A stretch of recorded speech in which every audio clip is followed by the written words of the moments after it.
O que me traz, então, justamente ao ponto como os governos enxergam as criptomoedas ou como eles vêm enxergando as criptomoedas.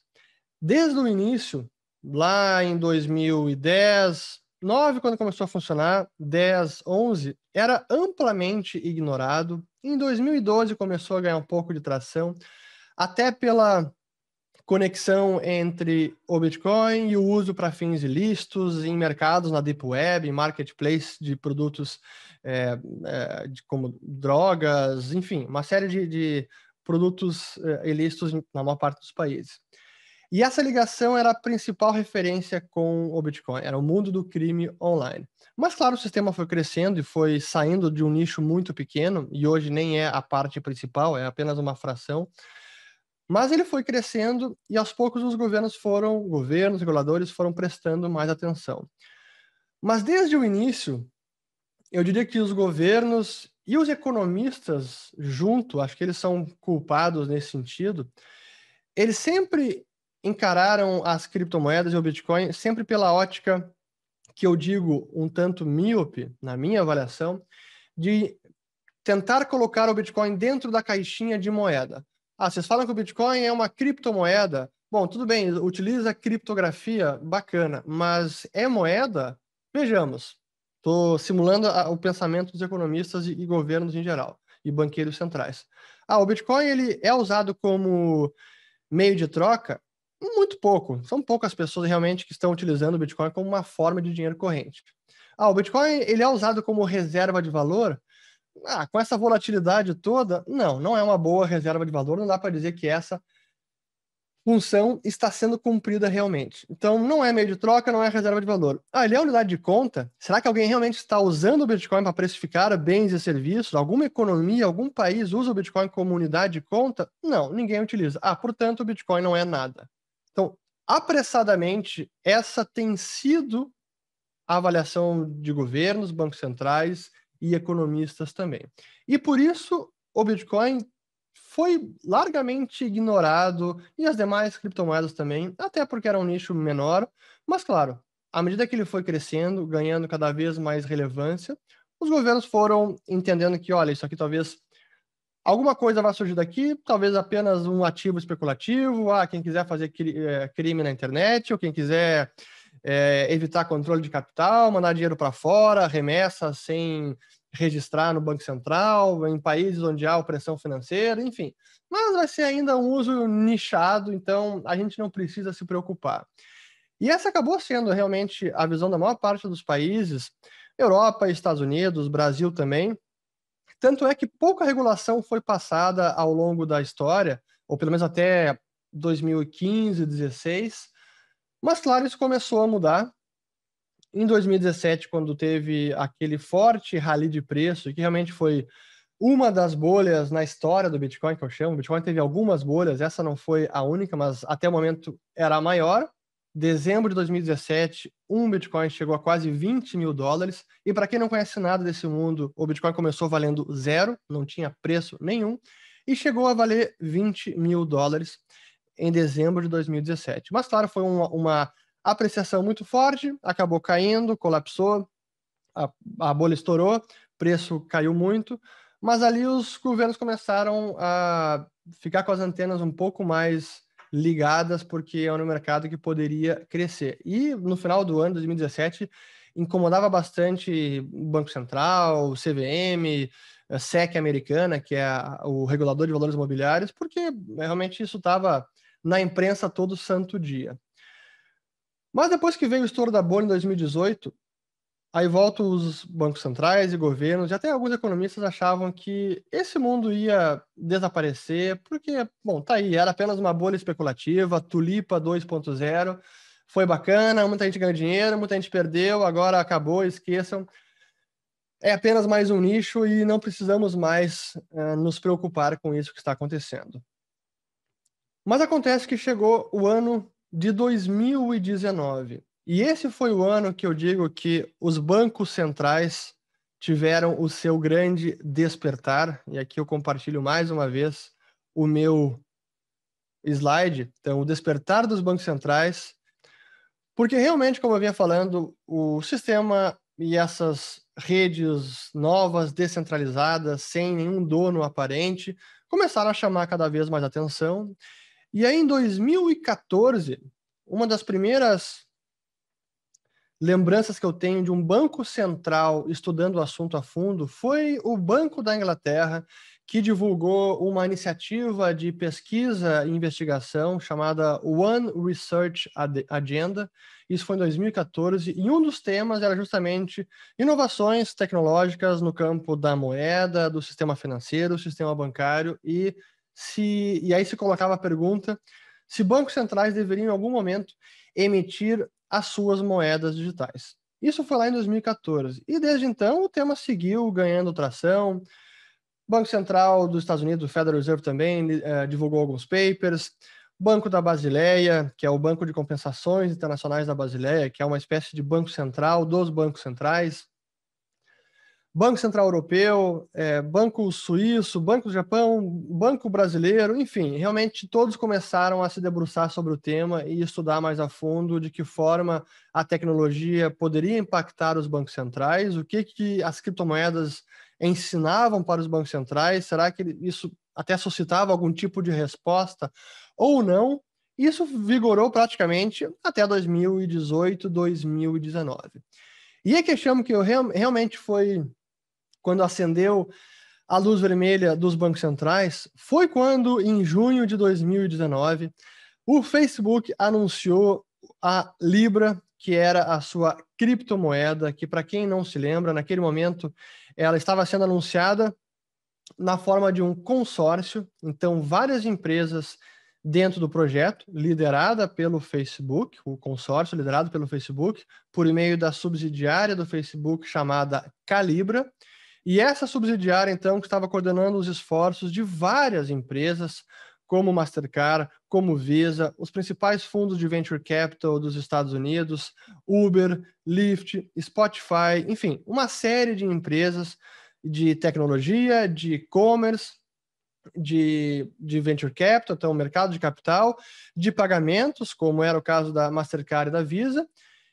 E, claro, nesse momento, o anúncio da Libra consistia no seguinte: uma nova moeda que seria lastreada numa cesta de moedas. Esse era o desenho original. Então, esse consórcio criaria um sistema e emitiria uma nova moeda que seria baseada ou lastreada pelo dólar, pelo euro, pelo franco, pelo iene, pela libra esterlina e talvez alguma outra moeda.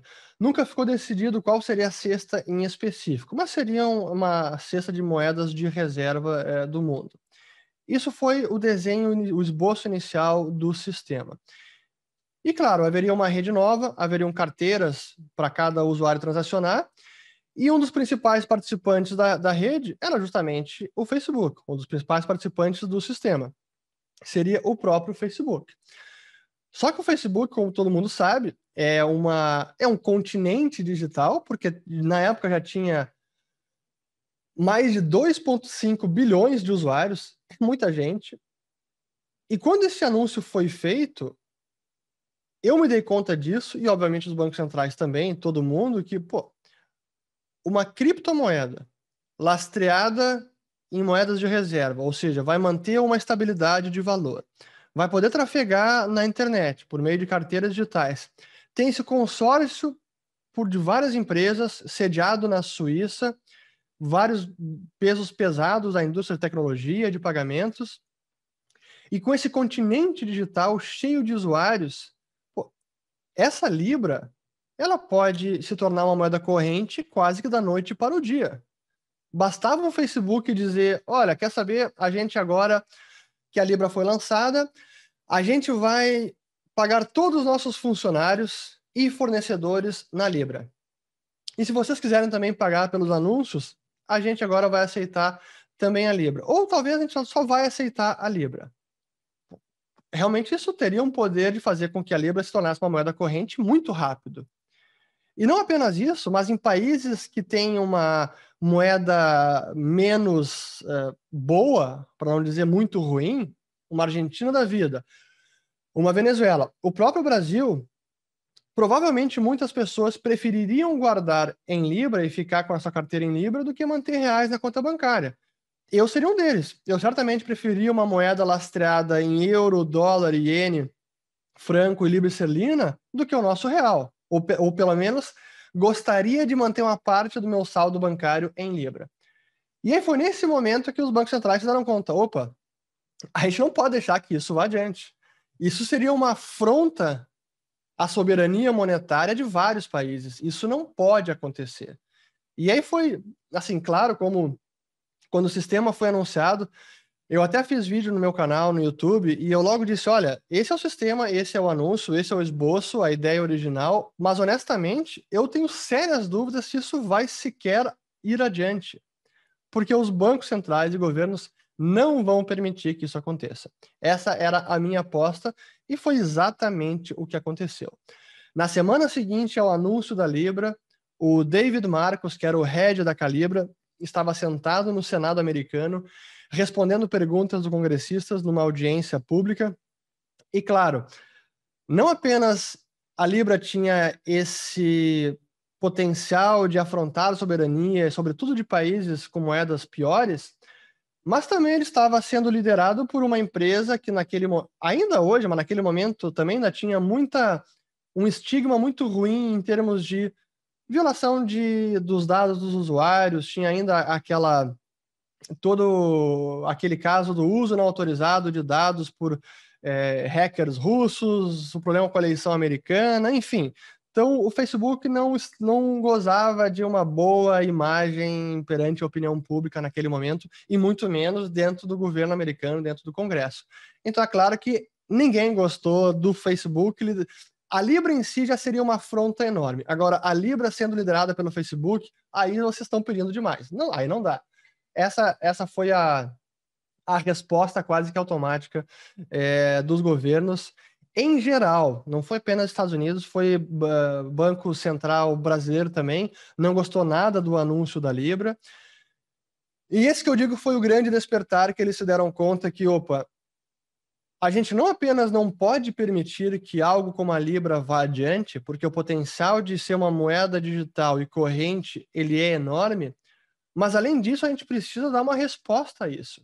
Porque talvez, olhando o raciocínio dos bancos centrais, talvez as criptomoedas e esses sistemas de pagamentos digitais, sem fronteiras, talvez seja isso que os usuários, os cidadãos estão em busca. Algo como o Bitcoin, como o Ether, ou talvez como fosse a Libra. Então, nós, bancos centrais, precisamos dar uma resposta à altura, mas antes de qualquer coisa, a gente não pode permitir que algo como isso vá adiante. Então, Libra, esqueça, não vamos permitir. E aí o David Marcos, né, o head da Calibra, ele foi depois em várias audiências e, assim, não colou, não permitiram que a Libra fosse adiante, eles não conseguiram deixar os reguladores confortáveis, eles sempre disseram isso, a gente quer deixar o pessoal da Libra, né? A gente quer deixar os reguladores confortáveis. Mas não conseguiram, né? Pouco a pouco, aqueles parceiros iniciais do consórcio foram deixando o consórcio, sentiram que o buraco era bem mais embaixo, e aí o projeto foi mudou de nome esse ano ou no ano passado, deixou de ser Libra, aí se chama DIM, D-I-M, DIM. A Calibra não se chama mais Calibra, se chama Novi, e o projeto mudou drasticamente. Em vez de ser uma moeda lastreada numa cesta de moedas, passou a ser apenas uma chamada stablecoin, que é uma criptomoeda ou um token lastreada noutra moeda fiduciária, mas um para um. Seria o real digital dentro dessa rede DIM, ou o dólar digital dentro da rede DIM. É uma chamada stablecoin. Esse é o projeto que hoje está aí no papel, mas que ainda não saiu do papel, ou seja, não está funcionando de fato. A ideia continua, a empresa lá na Suíça está funcionando, mas ainda não saiu de fato. E aí, falando de stablecoin, que é outro fenômeno importante da inovação das criptomoedas e dessas redes descentralizadas, é que elas começaram a surgir esses tokens que eu chamo que são híbridos, porque não são completamente descentralizados, mas também tem um quê de descentralização. Então, vou citar a primeira grande stablecoin que surgiu, que foi uma chamada Dollar Tether, ou USDT, emitida por uma empresa de Hong Kong chamada Tether Limited, Tether. E lá em 2015, eles começaram a emitir um token, criaram um token dentro da rede do Ethereum. Então, tem lá um registro digital na rede do Ethereum, no blockchain do Ethereum. E para cada token emitido, essa empresa, Tether Limited, está garantido que tem dólares em reserva para aquele token.